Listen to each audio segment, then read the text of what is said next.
আজকে আমার Facebook page celebrities lifestyle 0.1 এবং ইউটিউব চ্যানেল বং সেলিব্রিটিতে আমি এমন একজন মানুষের লাইফস্টাইল নিয়ে আসতে চলেছি যিনি স্পিরিচুয়াল একজন মানুষ, শ্রী ব্রহ্মচারী মুরার ভাই মহারাজের। তো সঙ্গে থাকো, এসো আমার সঙ্গে আর দেখতে থাকো। চলুন আজকে আমরা ওনার লাইফস্টাইলের কিছু কথা এবং ওনার লাইফস্টাইলটা দেখে নিই। সাধ্য কি মোর তোমারে বাঁধিব, স্বমহিমায় তুমি বঙ্গরতন। মহারাজজি, আপনাকে সালাম, আদাব এবং নমস্কার। আমার অন্তরের অন্তরস্থল থেকে আপনাকে সশ্রদ্ধ প্রণাম। মহারাজজি, আমার চ্যানেলের দর্শকরা আপনার কাছ থেকে জানতে চেয়েছে যে আপনার জন্মভূমি বাংলাদেশ থেকে আপনি কলকাতায় কিভাবে পা রাখলেন, কলকাতায় আপনার বাংলাদেশ থেকে আসা কিভাবে হয়েছিল? সে তো 1970 সালের কথা। আচ্ছা, যদি একটু আমাদের সঙ্গে শেয়ার করেন।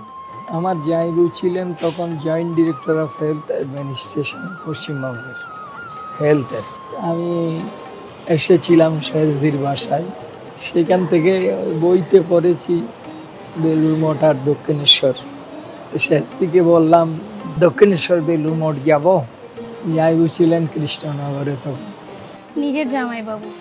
হ্যাঁ। তো শেষদি বললেন ওখানে যাস না, বরানগর টরানগর ওইখানে নকশালের উৎপাত। আমি তো আজকে বিকালেই চলে আসছি। এসে দক্ষিণেশ্বর ঢুকলাম, সেখানে জিজ্ঞেস করলাম এখানে প্রসাদ টসাদ পাওয়া যায় কিছু? বলে এখানে না, আদ্যাপীঠে পাওয়া যায়।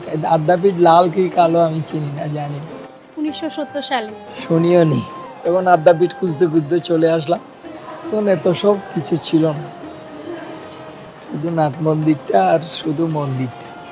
ওইখানে তখন আমাদের এক্স প্রেসিডেন্ট সিদ্ধেশ্বর ভাই, উনি সেক্রেটারি ছিলেন তখন। ওনাকে জিজ্ঞেস করলাম এখানে প্রসাদ পাওয়া যায়? তখন উনি টিকিট দিতে বললেন, ফ্রি টিকিট। তখন ফ্রিতে টিকিট পাওয়া যেত ভোগের? ডেলি তো 500 নরনারায়ণ খায়, ওগুলো কোনো ব্যাপারই নেই আদামার কাছে। ডেলি 5000 লোকের রান্না করা হয়। এই নরনারায়ণ সেবা 111 বছর ধরেই চলছে, ওদের সেবাই আগে। অন্নদা ঠাকুর বলতেন আমার সঙ্গগুরু, তিনি মাকে পেয়েছিলেন ইডেন গার্ডেন থেকে। কলকাতার ইডেন গার্ডেন? হ্যাঁ। উনি তখন মায়ের ওখানেই দর্শন পেয়েছিলেন?